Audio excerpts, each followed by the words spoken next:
মাননীয় স্পিকার, নির্ধারিত সময় অনুযায়ী বিকেল ৩টায় শুরু হয় জাতীয় সংসদের বাজেট অধিবেশন। সংসদ নেতা প্রধানমন্ত্রী শেখ হাসিনার উপস্থিতিতে ২০২৪-২৫ অর্থবছরের প্রস্তাবিত বাজেট উত্থাপনের জন্য স্পিকারের অনুমতি চান অর্থমন্ত্রী আবুল হাসান মাহমুদ আলী। প্রস্তাবিত বাজেট এই মহান সংসদে উপস্থাপনের অনুমতি প্রার্থনা করছি। মাননীয় অর্থমন্ত্রী, আপনি এখন বাজেট উপস্থাপন করুন। বাজেটের আকার ঘোষণার আগে এবারের শিরোনাম তুলে ধরেন মন্ত্রী। ডিজিটাল বাংলাদেশের যে শক্ত ভিত রচিত হয়েছে তার উপর নির্ভর করে আমাদের ভবিষ্যৎ প্রজন্মের জন্য স্মার্ট সমৃদ্ধ একটি দেশ গড়া এখন আমাদের প্রধান লক্ষ্য। ঘোষণা করেন নতুন অর্থবছরের প্রস্তাবিত বাজেটের আকার।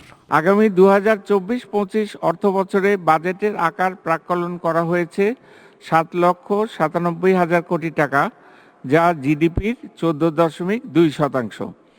পরিচালন সহ অন্যান্য খাতে মোট ৫,৩২,০০০ কোটি টাকা এবং বার্ষিক উন্নয়ন কর্মসূচিতে ২,৬৫,০০০ কোটি টাকা বরাদ্দের প্রস্তাব করছি। প্রস্তাবিত এই বাজেটে ঘাটতি দেখানো হয়েছে ২,৫১,৬০০ কোটি টাকা, অনুদান ছাড়া বাজেট ঘাটতি ২,৫৬,০০০ কোটি টাকা, রাজস্ব আদায়ের লক্ষ্যমাত্রা ৫,৪১,০০০ কোটি টাকা, কর আদায়ের লক্ষ্যমাত্রা ৪,৯৫,০০০ কোটি টাকা, এনবিআর এর লক্ষ্যমাত্রা ৪,৮০,০০০ কোটি টাকা, এনবিআর বহির্ভূত কর আদায়ের লক্ষ্যমাত্রা ১৫,০০০ কোটি টাকা।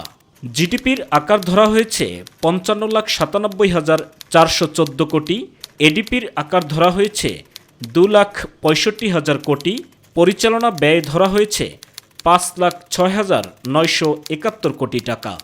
অভ্যন্তরীণ ঋণের সুদ পরিশোধের জন্য ৯৩,০০০ কোটি এবং বৈদেশিক ঋণের সুদ পরিশোধের জন্য ২০,০০০ কোটি টাকা ধরা হয়েছে।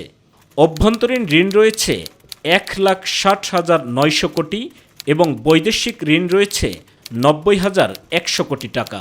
সামাজিক নিরাপত্তার জন্য ১,৩৬,০২৬ কোটি টাকা নির্ধারণ করা হয়েছে প্রস্তাবিত এই বাজেটে। আগামী ২০২৪-২৫ অর্থবছরে মোট ৫,৪১,০০০ কোটি টাকা রাজস্ব আয় প্রাক্কলন করা হয়েছে, যা জিডিপির ৯.৭%।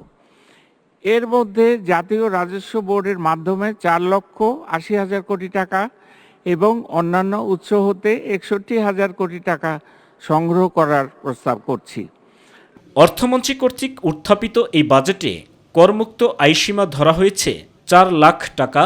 এছাড়া ১৫% টাকা জরিমানা দিলে কালো টাকা সাদা করার সুযোগ দেয়া হয়েছে এই প্রস্তাবিত বাজেটে। সাইদুর রহমান আবির, মাই টিভি, ঢাকা।